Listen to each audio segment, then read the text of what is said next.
말씀은 계속해서 열왕기상 4장 29절에서 34절의 말씀을 보도록 하겠습니다. 열왕기상 4장 29절에서 34절의 말씀까지 보도록 하겠습니다. 하나님이 솔로몬에게 지혜와 총명을 심히 많이 주시고 또한 넓은 마음을 주시되 바닷가에 모래같이 하시니 솔로몬의 지혜가 동쪽 모든 사람의 지혜와 애굽의 모든 지혜보다 뛰어난지라. 그는 모든 사람보다 지혜로워서 예스라 사람 예단과 마올의 아들 헤만과 갈골과 다르다보다 나음으로 그의 이름이 사방 모든 나라에 들렸더라.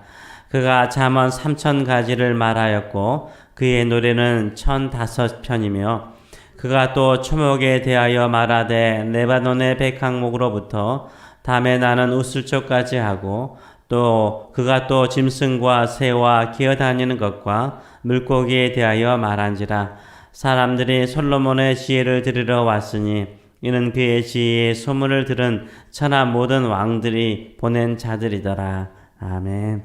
우리 이 말씀을 가지고 지혜는 하나님께로부터 라는 제목으로 같이 은혜를 나누기로 원합니다.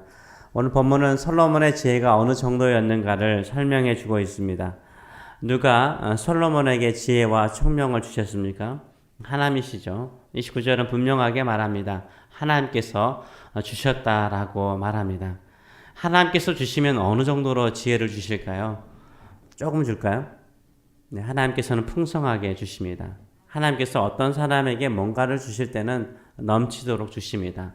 우리 잔이 넘치도록 주시는 하나님이신 줄 믿습니다. 그렇다면 하나님께서 솔로몬에게 지혜와 총명을 주셨는데 어느 정도 주셨을까요? 29절의 말씀을 보게 되면 하나님이 솔로몬에게 지혜와 총명을 어떻게 해요? 심히 많이 주시고 또 넓은 마음을 주시되 바닷가에 모래같이 하시니라고 말하고 있습니다. 지혜와 총명을 심히 많이 주셨다라고 말씀하십니다. 하나님은 풍성하신 하나님이십니다. 하나님께서 우리에게 한번 주시고자 하시면 풍성하게 주시는 우리 주님이신 줄 믿습니다. 바닷가의 모래알을 누가 셀 수 있습니까? 바다알의 모래를 누가 측량할 수 있습니까? 하나님께서 솔로몬에게요 넓은 마음을 주셨습니다. 어느 정도요? 셀 수 없을 정도로, 측량할 수 없을 정도로 넓은 마음을 주셨습니다. 이 솔로몬의 지혜를 다른 주변 나라들, 주변의 사람들과 비교하고 있습니다. 그 당시에 가장 선진국은 바벨론이었고 또 하나가 애굽이었습니다.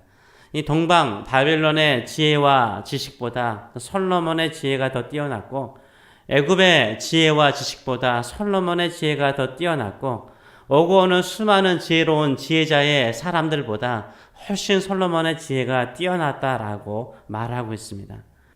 그러면서 이 솔로몬의 지혜가 어떻게 표출되어졌는가 나타난 증거들을 말하고 있습니다. 3000가지의 잠언을 썼습니다. 잠언을 썼고요. 또 노래도 1005 정확하게 쓰고 있어요. 1000가지도 아니라 1000여 가지도 아니라 1005가지를 썼다라고 말하고 있어요. 노래를 지을 정도로 음악가였음을 말하고 있습니다. 아버지 다윗을 좀 닮은 것 같아요. 그리고 심지어 식물에 대해서, 동물에 대해서, 물고기에 대해서 연구하고 논문을 썼어요. 자연과학자였음을 또한 설명을 하고 있습니다. 솔로몬의 지혜가 널리 알려졌다라고 말하고 있습니다. 솔로몬의 지혜를 통해서 우리가 세 가지를 같이 한번 다시 살펴보기로 원합니다. 첫째는 지혜의 근원이 무엇인가입니다. 지혜의 근원을 성경은 분명하게 말하고 있습니다. 절대 우리는 보이는 것에 속지 말아야 됩니다. 그 근원을 알아야 되는 것입니다. 드러낸 모습에 유혹되면 안 됩니다. 드러낸 모습에 우리가 부러워하면 안 되는 것입니다. 보이지 않는 근원을 알아야 되는 것입니다. 아름다운 꽃도요. 아무리 아름다운 꽃도요. 아무리 풍성한 열매를 맺는 나무도요. 줄기를 자르거나 뿌리를 뽑아버리면 어떻습니까? 더 이상 열매를 맺지 못하고 더 이상 꽃을 피우지 못합니다. 마찬가지로 왜 그렇습니까? 근원이 잘리면 아무 소용이 없는 거예요. 근원을 알아야 되는 것입니다. 솔로몬의 지혜의 근원이 무엇입니까? 우리 이것을 늘 기억할 필요가 있습니다. 근원이 사라지면 그 열매도 사라지고요. 그 꽃도 사라지기 때문인 거예요. 솔로몬의 지혜는 어디로부터 왔습니까? 하나님께로부터 왔어요. 하나님이 지혜의 근원이신 줄 믿습니다. 솔로몬의 화려한 지혜를 부러워하지 마세요. 솔로몬에게 지혜를 주신 하나님을 신실하게 믿는 저 여러분 되시길 축원합니다. 그 부요함에도 그 축복에도 근원이 있는 거예요. 근원이. 그 보이지 않는 근원이 있는 거예요. 이 보이지 않는 근원을 찾는 사람이 지혜로운 사람이에요. 겉에 보이는 모든 것은요, 하나님이 주신 거예요. 내가 만든 것도 아니고 하나님이 주신 거예요. 그 근원은 하나님이세요.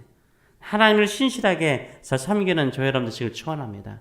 하나님께서 반드시 풍성하게 은혜를 베풀어 주실 줄 믿습니다. 둘째는 어떤 사람에게 지혜를 줍니까? 우리는 이런 질문을 할 때가 많습니다. 나의 것은 지금 풍부하지 않고 나의 모습은 부유하지 않는데 내가 지혜롭지 못한 것은, 내가 부유하지 못한 것은 하나님을 잘 섬기지 못한 것입니까? 라고 되묻을 수가 있는 거죠. 그럴 수 있죠. 내가 지금 지혜롭지 못하고 부유하지 못하면 내가 하나님을 잘 섬기지 못하였기 때문에 이런 풍성한 지혜가 없는 것 아닌가라는 생각을 가질 수 있습니다. 이런 질문도요, 나 중심이에요. 나를 보잖아요. 내가 가지지 못한 거, 내가 부유하지 않은 거, 내가 지혜롭지 않는 거. 이 질문 자체가 뭘 말하죠? 나 중심이라는 것을 말하고 있는 거예요. 나 중심의 생각으로 충만하면 하나님 주지 않아요. 또한 어떤 사람은 나도 솔로몬처럼 일천번제를 드리면 이런 지혜를 주실 것이라 라고 생각을 합니다. 한번 따라하면 되겠지. 결과를 보고 따라하려고 합니다. 일천번제를 따라한다고 해서 지혜로운 것 아니에요. 따라해야 될 것은 뭡니까? 일천번제가 아니라 솔로몬의 뭐죠? 마음이죠. 솔로몬이 기도할 때 그 마음인 거예요. 솔로몬은 자기 중심의 기도를 하지 않았습니다. 이스라엘 백성들의 유익을 위해서 기도했어요. 나는 작은 아이다. 나는 어린 아이다. 라는 생각을 가졌어요. 모래알처럼 많은 이 수많은 사람들을 올바르고 바르게 재판하고 가르칠 만한 지혜를 하나님께 구했습니다. 자기의 명예를 위해서 구한 것도 아니요. 백성을 사랑하는 마음으로, 백성을 올바르게 인도하고자 하는 그 사랑하는 마음에서 출발한 것을 우리가 알 수 있습니다. 하나님은 누구에게 풍성한 은혜를 베풀고 풍성한 지혜를 줄까요? 나 중심이 아니에요. 없을 때, 가난할 때 나 중심으로 생각하지 마세요. 남을 생각하세요. 하나님의 나라를 생각하세요. 하나님의 영광을 위해서 살아가시는 저 여러분 되시길 축원합니다. 자식을 사랑해서요. 목사님을 사랑해서, 교회를 사랑해서, 하나님을 사랑해서 내 뜻대로 행하여 주시옵소서. 이런 이기적인 기도는요, 하나님이 기뻐하지 않아요. 나를 희생해서라도 남들이 유익하게 되고 하나님의 뜻이 이루어지기를 원합니다. 라는 기도를 하나님이 기뻐하세요. 그때는 하나님께서 하늘문을 여시고 지혜와 풍성한 은총을 우리에게 베풀어 주실 줄 믿습니다. 그렇다면 솔로몬이 가진 이 지혜의 특징 세 가지를 잠깐 살펴보기를 원합니다. 첫째는 29절의 말씀을 보게 되면 솔로몬의 지혜를 표현하기를 뭐라고 표현합니까? 넓은 마음이라고 표현하고 있어요. 넓은 마음. 이 넓은 마음이 지혜의 한 특징이었습니다.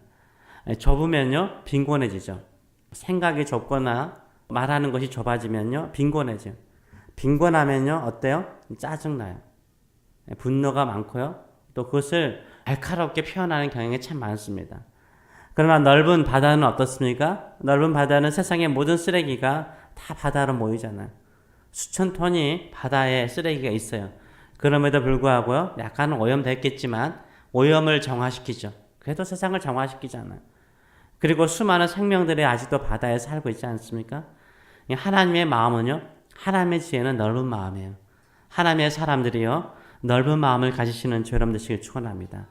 하나님의 마음이 온 우주보다 넓듯이, 바다보다 넓듯이 넓은 마음을 가지고 사람들을 품으시고 사랑하시는 저 여러분 되시길 축원합니다.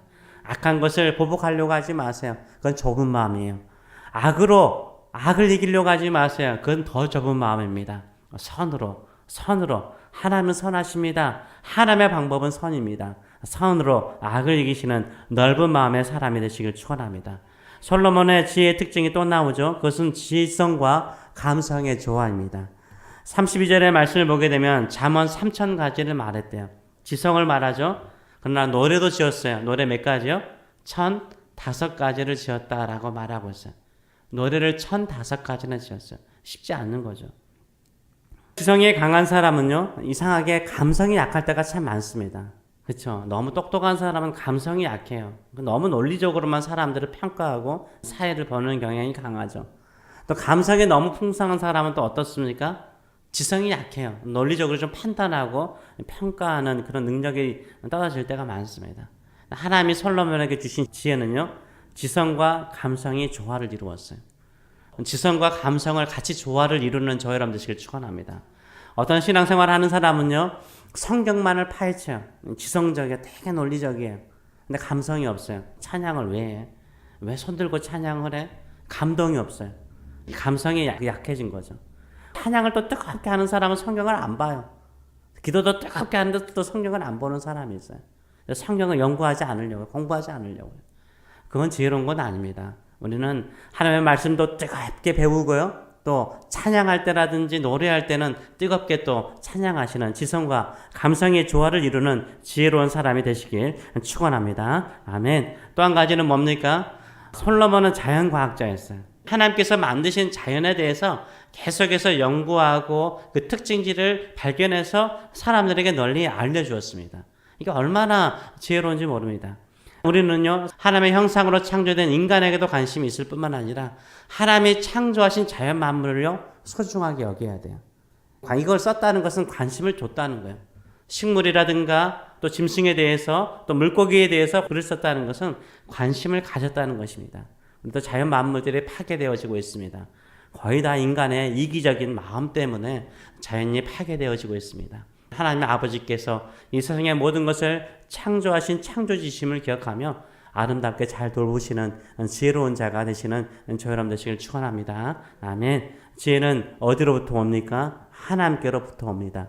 하나님께서 풍성한 지혜를 우리에게 주시는 줄 믿습니다. 지혜는요, 나의 중심이 아니라 남을 생각하는 마음에서 출발하는 것입니다. 넓은 마음을 달라라고 간구하시는 저 여러분 되시길 축원합니다. 그런 마음을 가지고 세상에서 지혜롭게 살면서 하나님의 선하신 뜻을 이루는 저 여러분 되시길 축원합니다. 아멘. 기도하겠습니다. 살아계신 하나님 아버지, 오늘도 우리에게 지혜를 주시기를 간절히 간구합니다. 넓은 마음을 주시옵소서. 풍성한 마음을 주시옵소서.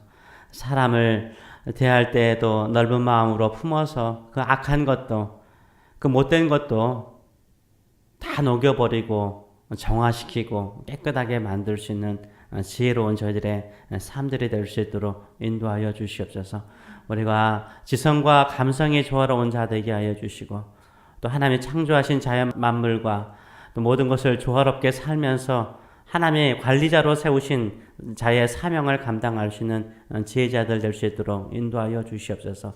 우리가 너무나 지성적이거나 너무나 감성적이지 않게 하여 주시고 감성과 또 지성의 조화를 통해서 하나님께 영광을 돌리는 저희들의 삶들이 될 수 있도록 은혜 도하여 주시옵소서. 솔로몬에게 지혜를 주실 때 하나님께서는 그 마음을 보셨습니다. 그 마음 속에 사람들을 사랑하는 마음이 있었습니다. 사랑하는 마음이 있었습니다. 주께서 모든 율법의 강령의 종합은 하나님을 사랑하고 또 내 이웃을 내 몸과 같이 사랑하는 것이라 라고 말하고 있습니다.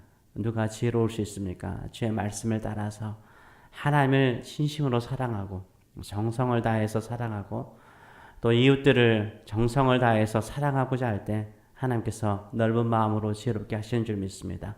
우리가 늘 사랑의 마음으로 사랑의 능력을 가지고 세상을 승리하는 저들의 삶들이 될 수 있도록 인도하여 주시옵소서.